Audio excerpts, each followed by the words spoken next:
Meus irmãos, a paz do Senhor, mais uma vez estamos de volta no nosso canal Assembleia de Deus em Boiúna. Eu sou o pastor Oséias Cardoso de Araújo. Estamos continuando o assunto arrebatamento. Já 2 mensagens sobre o assunto e essa terceira nós pretendemos refletir um pouco sobre quem vai ser arrebatado. A gente diz a igreja será arrebatada, mas é bom definir bem isso, ficar bem claro que a igreja aqui não é uma denominação, não é uma corporação evangélica ou religiosa, não. A igreja aqui é especificamente o povo formado, composto exclusivamente pelos regenerados pela palavra de Deus, aqueles que realmente nasceram de novo. E quem são essas pessoas então? Vamos a Mateus capítulo 25, a parábola que Jesus proferiu, ilustrando exatamente esse arrebatamento, essa chegada a qualquer momento de Jesus. Ele aqui compara com o noivo e a igreja comparada com 10 virgens. Igreja aqui, o povo que compõe a instituição chamada igreja. Que esse povo é composto por fiéis e infiéis, por vigilantes e não vigilantes, por cuidadosos e descuidados. E aí Jesus usa a figura de 10 virgens, 5 loucas e 5 prudentes, justamente para ilustrar a igreja que nós temos na terra, a instituição chamada igreja. Aqueles que verdadeiramente formam a igreja são os prudentes. E os que não são membros dessa igreja de Cristo, do corpo místico, são aqueles que estão na instituição chamada igreja, até membrado e às vezes até com participação ativa dentro da igreja, mas eles estão fora desse plano porque não estão adequadamente caminhando na presença de Deus. E aí o texto diz assim, Mateus capítulo 25, então o reino dos céus será semelhante a 10 virgens que tomando as suas lâmpadas saíram ao encontro do esposo. E 5 delas eram prudentes e 5 loucas. As loucas, tomando suas lâmpadas, não levaram azeite consigo, mas as prudentes levaram azeite em suas vasilhas com suas lâmpadas. E tardando o esposo, tosquenejaram todas e adormeceram. Mas à meia-noite ouviu-se um clamor, aí vem o esposo, saí-lhe ao encontro.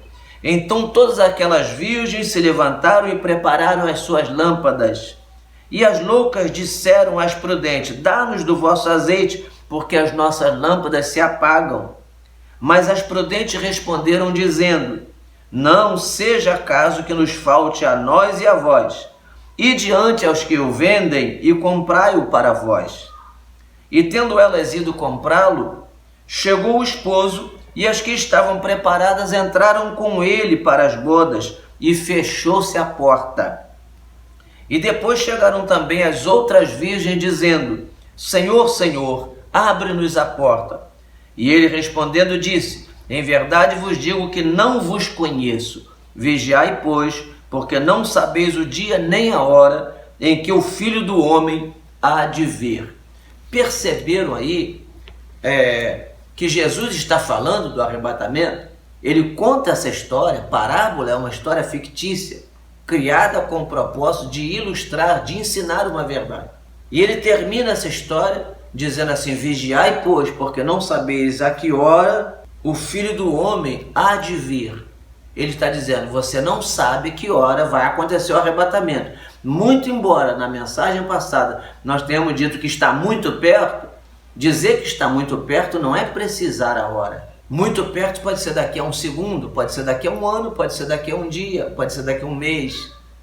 É muito perto, não se sabe a hora. Por isso tem que se vigiar cada vez mais. E aí, o que quero mostrar com esta parábola, o que Jesus quis mostrar? Que quem vai ser arrebatado são os que estão preparados. E quem são os que estão preparados? Os que estão vigiando. E como a gente pode mostrar que está vigiando? É apenas lembrando que Jesus vai arrebatar a sua igreja? Não. é se preparando para esse arrebatamento, deixando o pecado, deixando a maldade, melhorando a sua conduta diante de Deus, fortalecendo a sua fé. Quando ele fala de azeite na lamparina, que mantinha a luz acesa, a lamparina acesa, precisava de um azeite, ele está falando desse cuidado, dessa vigilância. Nós temos que todos os dias manter a nossa vida acesa na presença de Deus. Mas como se faz isso? Não é apenas com oração ou com manifestação de dons espirituais, é com comportamentos que são frutos de uma regeneração, fruto de um novo nascimento. Deixa a vida que você levava antes, os erros, os pecados, as maldades, os pensamentos que estão em desalinho com a palavra de Deus. Se não largar isso, não se deixar moldar pela palavra de Deus, está se revelando uma pessoa despreparada para o arrebatamento, uma pessoa não vigilante. O que vigia é aquele que vai aparando as arestas. O vigilante que mantém azeite na sua lamparina é aquele que se cuida. Eu errei hoje, eu não quero errar amanhã. Eu pequei hoje, eu não quero pecar amanhã. O que eu entendi hoje que estava errado, eu não quero repetir amanhã.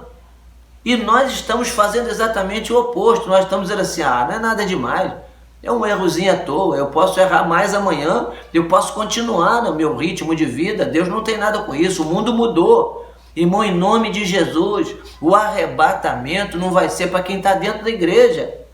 Nós temos aqui essa própria parábola ilustrando isso.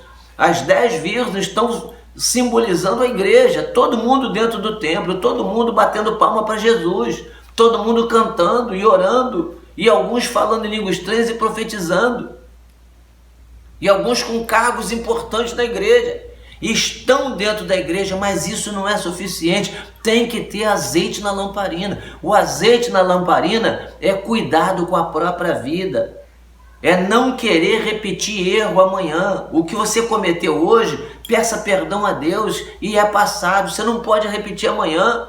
Olha para nós, para a sua própria vida, vamos nós olhar para dentro de nós mesmos e dizer assim, eu tenho que melhorar, eu tenho que mudar, senão eu não serei arrebatado. Você tem que parar e pensar no prejuízo de não ser arrebatado. Não ser arrebatado é condenação, é morte.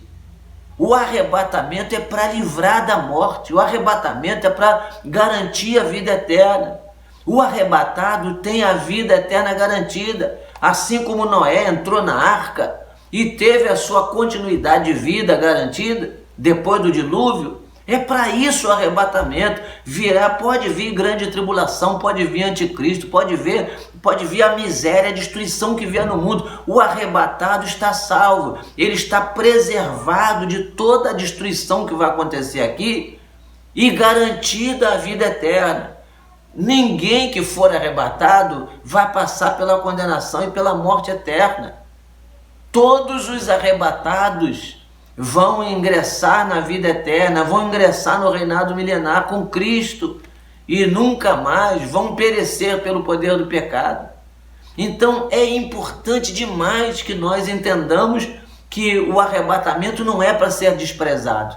Nós temos que nos preparar, e quem vai ser arrebatado é só o que estiver preparado. Azeite na sua lamparina. Eu vou trazer outro verso em Apocalipse capítulo 20, que diz assim, verso 11: E vi um grande trono branco e o que estava sentado sobre ele, de cuja presença fugiu a terra e o céu, e não se achou lugar para eles. E vi os mortos grandes e pequenos que estavam diante do trono, e abriram-se os livros, e abriu-se outro livro que é o da vida, e os mortos foram julgados pelas coisas que estavam escritas nos livros, segundo as suas obras. E deu o mar os mortos que nele havia, e a morte e o inferno deram os mortos que neles havia, e foram julgados cada um segundo as suas obras. E a morte e o inferno foram lançados no lago de fogo. Esta é a segunda morte. E aquele que não foi achado escrito no livro da vida foi lançado no lago de fogo. Quem são as pessoas escritas no livro da vida? São aqueles que foram nascidos de novo. os regenerados pela palavra de Deus. Jesus disse a Nicodemos: se você não nascer de novo, você não pode ver o reino de Deus. Significa, você tem que ser transformado, a mente tem que mudar, o coração tem que mudar, o comportamento tem que mudar, mudar de acordo com a palavra, se moldar pela palavra, seguir o ensinamento da palavra de Deus. Esses são os que nasceram de novo, esses são os que vão vigiar, e esses são os que estão escritos no livro da vida. O livro da vida eu compararia ao livro do cartório, onde são relacionados todos os que nasceram. O cidadão nasceu, criança nasceu, os pais têm que levar ao cartório e registrar. A partir desse momento, ele existe, porque ele tem registro. O Filho de Deus só é Filho de Deus, só existe no reino de Deus se ele for escrito no livro da vida. Se ele não tiver nesse livro, nesse cartório no céu, ele não será arrebatado. Ao contrário, ele será preservado para o fogo eterno. Entenda isso, a grande diferença. Então é mais negócio nós vigiarmos, temos o nosso nome escrito no livro da vida através da nossa regeneração pela palavra e pelo Espírito, para que sejamos arrebatados e preservados para a vida eterna. Que Deus nos abençoe, pense nisso. E vamos trabalhar pela vida eterna, vamos ajudar uns aos outros, vamos acender a chama da esperança no arrebatamento e vamos vigiar, porque não sabemos que dia nem que hora, embora saibamos que está perto, mas não sabemos se é agora, daqui a um minuto ou a um segundo. Que Deus nos abençoe e tenha misericórdia de nós. Próximo episódio, nós vamos continuar falando sobre arrebatamento. Que Deus nos abençoe em nome de Jesus.